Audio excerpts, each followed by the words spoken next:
Class 10th chapter 4 quadratic equations का example number 13 student आज हम लोग करने वाले हैं। ठीक है, इसमें 3 क्वेश्चंस है स्टूडेंट। तीनों क्वेश्चंस को इस वीडियो में हम लोग क्लियर करने वाले हैं। ठीक है, समझते हैं स्टूडेंट। फाइंड द रूट्स, हमें क्या फाइंड करना है स्टूडेंट? हमें रूट्स फाइंड करना है। इसका मतलब ये है स्टूडेंट कि हमें एक्स के वैल्यूज फाइंड करना है। ठीक है, of the following quadratic equation using the quadratic formula, हमें क्वाड्रेटिक फार्मूला यूज करके हमें इस क्वाड्रेटिक इक्वेशन का हमें रूट्स फाइंड करना है। ठीक है स्टूडेंट, समझ में आ गया आपको? क्लियर? ठीक, तो चलिए हम लोग इस तीनों क्वेश्चंस को इस वीडियो में समझते हैं। ठीक है स्टूडेंट, तो क्वाड्रेटिक फार्मूला क्या होते हैं बताइए? क्वाड्रेटिक फार्मूला क्या होते हैं? तो याद रखिएगा स्टूडेंट, क्वाड्रेटिक फार्मूला इज यानी कि x इजकल टू क्या हो जाएंगे? Minus B plus minus root under D divide 2a। ठीक है स्टूडेंट, ये होता है क्वाड्रेटिक फार्मूला। याद रखिएगा आप, जिसमें स्टूडेंट हमारा b हमें पता है, a ये कहाँ से आते हैं? अब आप यहाँ ध्यान दीजिए, मैं आपको बता देना चाहता हूँ। ax² plus bx plus c equal to 0, ये क्वाड्रेटिक इक्वेशन इस फॉर्म में होते हैं स्टूडेंट, इस फॉर्म में होते हैं। तो x² के कोफिशिएंट को हम a कहते हैं। ठीक है, और x के कोफिशिएंट को b कहेंगे और c हमारा कॉन्सोनेंट होता है। समझ में आ गया स्टूडेंट? ओके, तो हम लोग सबसे पहले लिख लेते हैं इसे। तो a का वैल्यू क्या है स्टूडेंट बताइए? a का वैल्यू क्या होगा? यानी कि x² के कोफिशिएंट को हम a कहते हैं। तो x² का कोफिशिएंट क्या है? 3, तो a का वैल्यू 3 होगा। b के वैल्यू क्या होंगे स्टूडेंट? तो x के कोफिशिएंट को हम b कहते हैं। ठीक है, सिर्फ x के कोफिशिएंट को, तो ये x है, तो x में क्या है? इसका कोफिशिएंट -5 है, तो लिखेंगे हम -5। ठीक है, और c क्या होते हैं स्टूडेंट? यानी कि वो कॉन्सोनेंट होता है। इसका मतलब ना उसके साथ x होगा, कोई भी वेरिएबल उसके साथ नहीं होता है, वह सिर्फ नंबर होता है जिसको हम कॉन्सोनेंट कहते हैं, तो वह है 2। समझ में आ गया स्टूडेंट? a b c आ गया। ठीक है स्टूडेंट, अब हमें देखिए इस क्वाड्रेटिक इक्वेशन तो बहुत आसान है, पुट कर दीजिए आपके आंसर आ जाएंगे। लेकिन ये d क्या होते हैं? d आप कहाँ से लेकर आइएगा? तो स्टूडेंट d मीन्स होता है डिस्क्रिमिनेंट। ठीक है, इसका फॉर्मूला होता है d is equal to bx² minus 4ac। ठीक है स्टूडेंट, तो सबसे पहले हमें d फाइंड करना होगा। ठीक है स्टूडेंट, इस फॉर्मूले की मदद से। ठीक है स्टूडेंट, तो चलिए हम लोग d फाइंड करते हैं। तो यहाँ ध्यान दीजिए स्टूडेंट, d इजकल टू क्या होते हैं? bx² minus 4ac। ठीक है, जैसे हमारा d निकलेगा स्टूडेंट, d का वैल्यू हम यहाँ पुट कर देंगे, हमें आंसर x का वैल्यू आ जाएगा। समझ में आ गया स्टूडेंट? ओके, यहाँ तक क्लियर है? तो चलिए हम लोग शुरू करते हैं। तो b क्या है स्टूडेंट मेरा? तो b का वैल्यू है -5, तो लिख दीजिए आप यहाँ पर -5 का x² माइनस 4 इंटू a का वैल्यू क्या है? तो 3, ये a है स्टूडेंट, इंटू c का वैल्यू क्या है? 2, तो 2 लिख दीजिए। यानी कि 5 का x² क्या हो जाएंगे? 25। ठीक है, माइनस का साइन है, इवन नंबर है तो प्लस में होंगे, कोई दिक्कत नहीं है। फिर नेक्स्ट समझते हैं स्टूडेंट, माइनस, ये माइनस का साइन है तो माइनस का साइन हो जाएगा, 4 3 12 2 24। ठीक है स्टूडेंट, यानी कि d हमारे कितने आ गए स्टूडेंट बताइए? d का वैल्यू 1 आ गया। ठीक है, यहाँ तक क्लियर है स्टूडेंट? d का वैल्यू 1 आ गया। तो अब हम आराम से क्वाड्रेटिक फार्मूला यूज करेंगे और हमारा आंसर आ जाएगा। ठीक है, तो क्वाड्रेटिक फार्मूला यानी कि x इजकल टू क्या होता है student? -b plus minus root under d divide 2a। Okay, समझ में आ गया? अब नेक्स्ट समझते हैं स्टूडेंट हम लोग, यानी कि x इजकल टू क्या हो जाएगा? माइनस का साइन है तो माइनस का साइन, b क्या है स्टूडेंट मेरा? तो b है मेरा -5, तो लिख दीजिए आप यहाँ पर -5। Okay, plus minus root under d कितना आया है स्टूडेंट? ये d है। ठीक है, याद रखिएगा d कितना आया है? 1, तो आप 1 लिख दीजिए, डिवाइड 2 इंटू a का वैल्यू क्या है स्टूडेंट? तो a का वैल्यू है 3, तो आप यहाँ पर 3 लिख दीजिए। यहाँ तक क्लियर है स्टूडेंट? नेक्स्ट समझते हैं, यानी कि x इजकल टू क्या दे रखा है? ये माइनस और माइनस से कट जाएगा तो ये 5 हो जाएगा। ठीक है, प्लस √1 का वैल्यू क्या होगा? तो याद रखिएगा स्टूडेंट, √1 का वैल्यू 1 होता है। समझ में आया? तो हम लिखेंगे प्लस माइनस है तो प्लस माइनस। ठीक है, √1 का वैल्यू क्या होगा स्टूडेंट? 1 डिवाइड 2 3 6। यहाँ तक क्लियर है स्टूडेंट?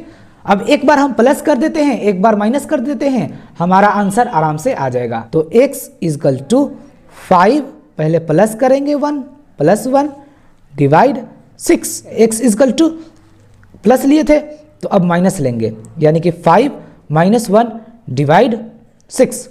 तो x इजकल टू 5 और 1 6 डिवाइड 6, 6 से कट जाएगा 1 बार में, ठीक है। तो हमारा x का वैल्यू क्या आएगा स्टूडेंट बताइए, तो x के वैल्यूज 1 हो जाएंगे, ठीक है, समझ में आया। और नेक्स्ट इसको करते हैं अब हम, यानी कि x इजकल टू 5 में से 1 घटाएंगे तो कितने बचेंगे 4 डिवाइड 6, 2 2 ज़ा 4, 2 3 ज़ा 6, x के वैल्यू क्या आ गया स्टूडेंट 2 डिवाइड 3। समझ में आया स्टूडेंट, यानी कि हमारे रूट्स क्या होंगे बताइए, हमारे रूट्स होंगे 1 और क्या होंगे स्टूडेंट 2 डिवाइड 3, 2/3, यही हमारे रूट्स होंगे, ठीक है स्टूडेंट, समझ में आ गया। द रूट्स आर क्या होंगे स्टूडेंट बताइए, तो लिखिएगा आप 1 और ये 2/3 और इस ब्रैकेट को क्लोज कर दीजिए, ठीक है, ये ब्रैकेट। तो आपका आंसर क्या होगा 1 और फिर 2 डिवाइड 3। समझ में आ गया स्टूडेंट। अब क्वेश्चन नंबर 2 में स्टूडेंट बस वही चीज़ें हमें करना पड़ेगा, जैसे कि सबसे पहले हमें ए बी सी का वैल्यू फाइंड करना होगा। तो ए का वैल्यू क्या होगा बताइए, तो एक्स स्क्वायर के कोफिशिएंट को ए का वैल्यू कहते हैं हम, तो कुछ नहीं है तो 1 है, ठीक है। बी के वैल्यू क्या होंगे, तो बी यानी कि एक्स के कोफिशिएंट को बी कहते हैं, तो एक्स का कोफिशिएंट क्या है 4 है, तो 4 लिखेंगे, ठीक है। और सी हमारा तो कॉन्सोनेंट ही होता है, तो सी क्या है मेरा 5। समझ में आ गया, ठीक है स्टूडेंट। तो अब हमें क्या फाइंड करना होगा, बी भी है, ए भी है, बी भी है, हमें डी नहीं है, तो डी हमें चाहिए। तो डी मीन्स क्या होता है डिस्क्रिमिनेंट, तो डी इसका फॉर्मूला होता है B x square minus 4ac, ठीक है। तो हम इस फॉर्मूले की मदद से हम क्या कर सकते हैं, डी का वैल्यू फाइंड कर लेंगे, ठीक है। चलते हैं फाइंड करते हैं, तो यानी कि डी इजकल टू क्या हो जाएगा student B x square minus 4ac। तो बी का वैल्यू क्या है स्टूडेंट 4 है, तो 4 का एक्स स्क्वायर माइनस 4 इंटू ए क्या है मेरा 1 इंटू सी क्या है स्टूडेंट मेरा 5। समझ में आ गया। नेक्स्ट समझते हैं स्टूडेंट, यानी कि 4 का एक्स स्क्वायर कितने हो जाएंगे 16 माइनस 4 5 ज़ा 20, ठीक है स्टूडेंट। यानी कि डी के वैल्यू कितने आ गए -4, ठीक है स्टूडेंट। अब यहाँ आप ध्यान दीजिए, आपको बहुत जरूरी है ये जानना। अब ये स्टूडेंट तो डी का वैल्यू आया है -4, ठीक है। इसका मतलब ये है स्टूडेंट कि ये 0 से क्या है छोटा है, ठीक है, यहाँ ध्यान दीजिए। अब ये 0 से छोटा है तो इसका मतलब ये है स्टूडेंट, अगर हमारा डी का वैल्यू 0 से बड़ा रहेगा, ठीक है, 0 से बड़ा रहेगा तो हमारे इसके रियल रूट्स होंगे, यानी कि डी के वैल्यू हम फाइंड कर सकते हैं, ठीक है स्टूडेंट, समझ में आया। अगर हमारे डी के वैल्यू स्टूडेंट 0 से छोटा होंगे तो इसका मतलब ये है स्टूडेंट कि हम रियल रूट्स फाइंड नहीं कर सकते, यानी कि डी हमारा नहीं फाइंड किया जा सकता। समझ में आया स्टूडेंट, क्लियर है। तो इसके क्या होंगे, डी का वैल्यू क्या आया है -4 आया है, ठीक है, ठीक है। 20 में से 16 घटाएंगे तो 4 और 20 निगेटिव है तो माइनस का साइन। जो स्टूडेंट क्या है 0 से छोटा है, 0 से छोटा है तो इसके रियल रूट्स नहीं होंगे, ठीक है स्टूडेंट। तो हम क्या लिखेंगे, यहां पर हम लिखेंगे स्टूडेंट इट इज, क्या लिखेंगे, it is no any real roots, any real value, so हम लिख सकते हैं ना student there are no real roots, ठीक है स्टूडेंट, रियल रूट्स, ठीक है स्टूडेंट। पॉजिटिव अगर डी का वैल्यू होगा, ठीक है, 1 हो, ठीक है स्टूडेंट, या 0 हो, तो ये हमारे रियल रूट्स होंगे, ठीक है, क्योंकि हम इसके रूट अगर मान लीजिए 1 आ गया तो आप क्या लिख दीजिए, √1 का वैल्यू 1 होता है और 0 के बदले में √0 का 0 आप लिख सकते हो, लेकिन अगर निगेटिव आ जाएगा तो दिक्कत हो जाएगा, परेशानी हो जाएगा, हो गया, ठीक है। नेक्स्ट चलते हैं क्वेश्चन नंबर 3। क्वेश्चन नंबर 3 में हमें क्या करना है, ये हमारा क्या है स्टूडेंट क्वाड्रेटिक इक्वेशन है, और हमें क्या फाइंड करना है, हमें स्टूडेंट क्वाड्रेटिक फॉर्मूला यूज करके हमें रूट्स फाइंड करना है। तो रूट्स का मतलब हमें एक्स का वैल्यू फाइंड करना है, तो वही हमें फिर ए का वैल्यू क्या है बताइए, ए का वैल्यू क्या होगा स्टूडेंट बताइए, ए का वैल्यू है 2, बी के वैल्यू क्या होंगे, तो बी का वैल्यू यानी कि एक्स के कोफिशिएंट को हम बी का वैल्यू कहते हैं, तो एक्स का कोफिशिएंट क्या होगा, ये पूरे होंगे एक्स के कोफिशिएंट, यानी कि -2 √2, ठीक है स्टूडेंट। और फिर सी का वैल्यू क्या होगा, तो 1। यहां तक क्लियर है स्टूडेंट। अब हम लोगों को क्या फाइंड करना है, इसके बाद डी फाइंड करना होगा। जब डी फाइंड कर लेंगे तो आराम से ये निकल जाएगा, हमारे पास बी भी हो गया, ए भी हो गया, बस डी चाहिए। तो डी का फॉर्मूला क्या होता है, bx² - 4ac। तो आप लिख लीजिए फिर, डिस्क्रिमिनेंट इज इक्वल टू होते हैं B x square minus 4ac। ठीक है स्टूडेंट, तो बी हमारे क्या है स्टूडेंट, माइनस 2√2 का एक्स स्क्वायर माइनस 4 इंटू ए का वैल्यू क्या हो जाएगा 2 इंटू सी का वैल्यू क्या होगा स्टूडेंट 1। यहां तक क्लियर है स्टूडेंट। अब यहां देख लीजिए 2√2 का एक्स स्क्वायर, यहां ध्यान दीजिए स्टूडेंट, माइनस में है, इवन नंबर है, हमारा जो आएगा इसका एक्स स्क्वायर जो लिखेंगे हम क्या लिखेंगे, प्लस में आएगा। ठीक है, याद रखिएगा, माइनस है, एक्स स्क्वायर है तो प्लस में होंगे आंसर, इतना तो आपको पता ही होगा। तो अब माइनस 2√2 का एक्स स्क्वायर का मतलब कितना होगा, देख लीजिए स्टूडेंट, समझते हैं हम लोग। माइनस 2√2 का एक्स स्क्वायर कितना होगा, इसका मतलब ये होगा स्टूडेंट कि हम इसको हम 2 बार लिखेंगे, माइनस 2√2 इंटू माइनस 2√2, 2 है ना ऊपर, तो हम 2 बार इसको लिखेंगे। अब इसको हम क्या करेंगे स्टूडेंट, माइनस माइनस से कट जाएगा क्योंकि मल्टीप्लाई में है। ठीक है, और 2 2 कितने हो जाएंगे स्टूडेंट 4 इंटू 2√2 मिलेंगे और इंटू का साइन है तो एक 2 बनेगा, यानी कि 4 2 8 हो जाएगा। ठीक है स्टूडेंट, यानी कि माइनस 2√2 का एक्स स्क्वायर, माइनस 2√2 का एक्स स्क्वायर को हम क्या लिख सकते हैं, 8 लिख सकते हैं, मैंने यहां बता भी दिया। ओके स्टूडेंट, यहां तक क्लियर।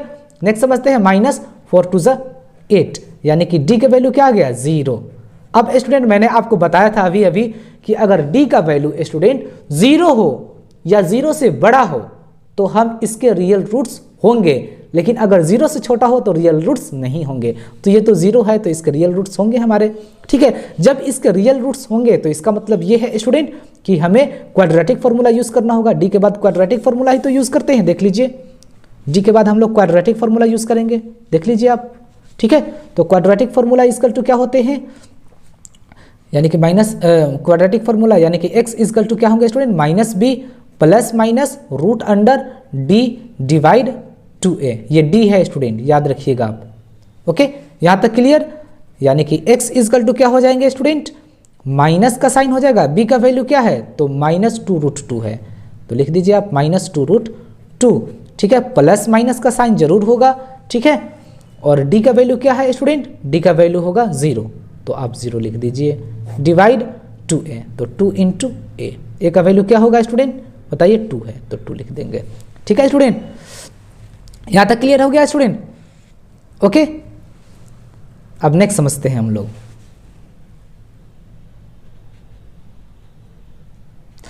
स्टूडेंट प्लस और माइनस देने का मतलब ये होता है कि हमारे आंसर प्लस में भी आ सकते हैं और माइनस में भी आ सकते हैं।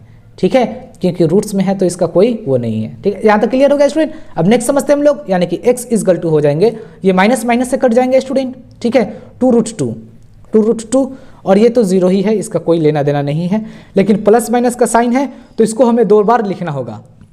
ठीक है स्टूडेंट, समझ में आया आपको, 2 बार हमें लिखना होगा, तो समझते हैं, लेकिन कोई फर्क नहीं पड़ेगा 2 बार लिखने से भी। ठीक है, तो 2 2 4, यहाँ पर हम लिख सकते हैं डिवाइड 4। अब यहाँ देख लीजिए स्टूडेंट 2 2 4, यानी कि x का वैल्यू क्या हो गया स्टूडेंट बताइए, √2 डिवाइड 2। अब यहाँ स्टूडेंट आप ध्यान दीजिए, मैं आपको बताना चाहूँगा, √2 है तो √2 आप लिख दीजिए, और आपको पता है कि हम एक 2 के बदले में क्या लिख सकते हैं, 2√2 लिख सकते हैं, √2 इंटू √2 लिख सकते हैं ना, एक 2 के बदले में 2√2 इंटू में लिख सकते हैं, तो हम यहाँ आराम से लिख देंगे √2 इंटू √2। इस एक 2 के बदले में लिखा हूं मैं, एक 2 के बदले में 2√2 इंटू में लिख दिया। अब एक √2 से एक √2 कैंसिल आउट हो जाएगा, क्या बचा है स्टूडेंट 1 डिवाइड √2। ठीक है स्टूडेंट, और साइन था पॉजिटिव और निगेटिव का स्टूडेंट, तो हम इसके 2 बार ही आंसर लिखेंगे।